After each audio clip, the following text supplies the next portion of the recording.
और अपना केडी जो हमारे अध्यक्ष हैं जिला के, बलवान सिंह मीणा अध्यक्ष हैं हमारे जिला के ग्रामीण के, राज बालाजी अध्यक्ष महिला कांग्रेस, निर्मला लारा जी अध्यक्ष महिला कांग्रेस, संचालन कर रहे हमारे देवेंद्र जी भारती जी, उपस्थित सभी देवियों व सज्जनों, मेरे बुजुर्गों और नौजवान साथियों।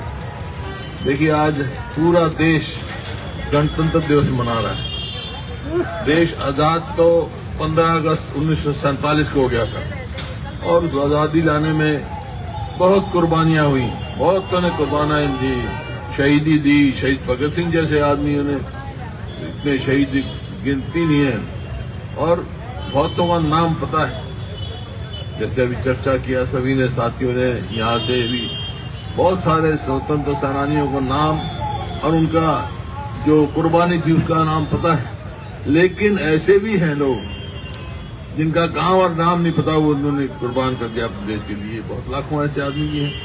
जब कहीं देश आजाद हुआ 15 अगस्त को हुआ और 15 अगस्त से लेकर 26 जनवरी तक, 26 नवंबर तक ये समय लगा संविधान बनाने के लिए। संविधान सभा बनी, उसमें जैसा चर्चा किया पंडित जी, डॉक्टर राजेंद्र प्रसाद, डॉक्टर अंबेडकर, सरदार पटेल, मौलाना आजाद, ऐसे व्यक्ति रहे जो स्वतंत्रता संग्राम से निकले थे।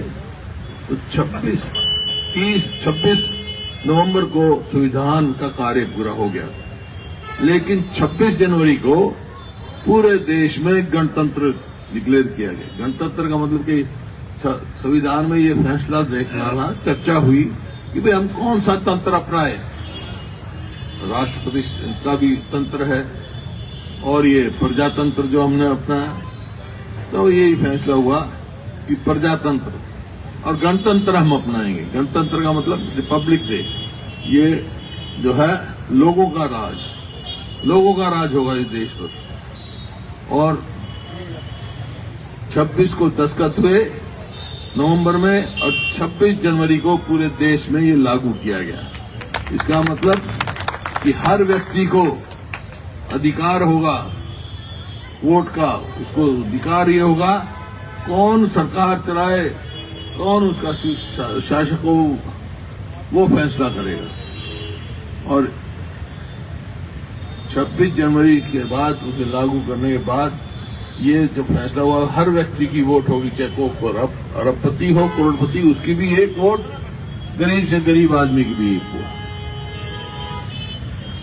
और 26 जनवरी को ये लागू हुआ और उसके बाद 1952 में पहला चुनाव हुआ जो पूरे देश में सबको मौका मिला वोट डालने का, 26 रिपब्लिक के बाद।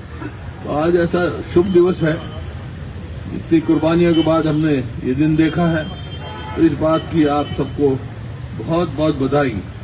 और साथ ये भी देखना है, ये कुर्बानियों के बाद क्या किया हमारे बुजुर्गों ने, संविधान दिया इस देश को। इस संविधान में सबका अधिकार है, हर किस्म का। तो इस संविधान से कोई छेड़छाड़ ना कर पाए। इस संविधान नहीं रहा तो भाई प्रजातंत्र भी नहीं रहेगा।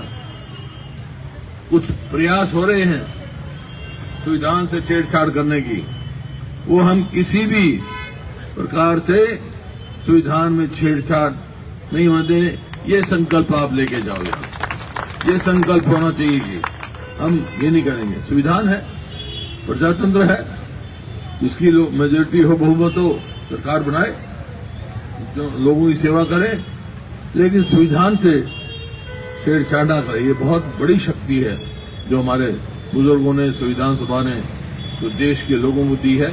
यही एक शक्ति है, ये करे। इस प्रजातंत्र को भाई प्रजातंत्र ही रखना है तो संविधान मजबूत करना है। अब महात्मा गांधी के नेतृत्व में देश आजाद हुआ। महात्मा गांधी ने क्या सपना देखा था? सब हमारे बुजुर्गों का क्या था? यही था, कोई हमारे देश में भूखा ना रहे, कोई हमारे देश में बगैर वस्त्र के ना रहे, कोई हमारे देश में बगैर छाया के ना रहे। वही मुद्दे लेकर जितना भी कांग्रेस का राज रहा, पंडित जी के टाइम से लेकर बाद तक ऐसे ही नीतियां बनी। भाई जैसे अपना हरियाणा में पहले भी हमारे को मौका मिला, सबको 100 गज के प्लॉट दिए, मकान बनाने का वो दिया, किसान को जो है एमएसपी का दिया ताकि किसान भी मजबूत हो। इस प्रकार से हुई।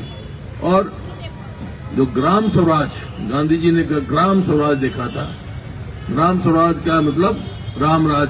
अब रामराज कैसे आएगा ग्राम स्वराज के बगैर? वो मनरेगा लेके आए चीज। हमारी सरकार जो हर आदमी को रोजगार हो, कम से कम एक साल में 100 दिन का रोजगार हो, और उसके रोजगार के 100% जो है केंद्र सरकार देती थी और 10% स्टेट या पंचायत देती थी। पंचायत को ताकत देने के लिए, ग्राम स्वराज बनाने के लिए वो स्कीम लेके आए। अभी ये सरकार उसको भी बदल रही है, ये निजीकरण की तरफ चल गई। अब ये पहले गांव फैसला करता था कि हमारा क्या काम होना है, हमारी सड़क बननी है, गली बननी है, उसमें मनरेगा इस्तेमाल होती थी।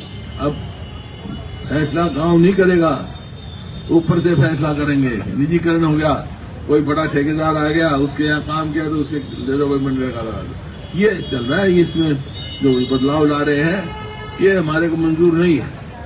तो इस वास्ते आपको भी जो संघर्ष हो, हमारा इसका साथ दो ताकि गांधी जी का सपना ग्राम स्वराज का पूरा हम कर सके।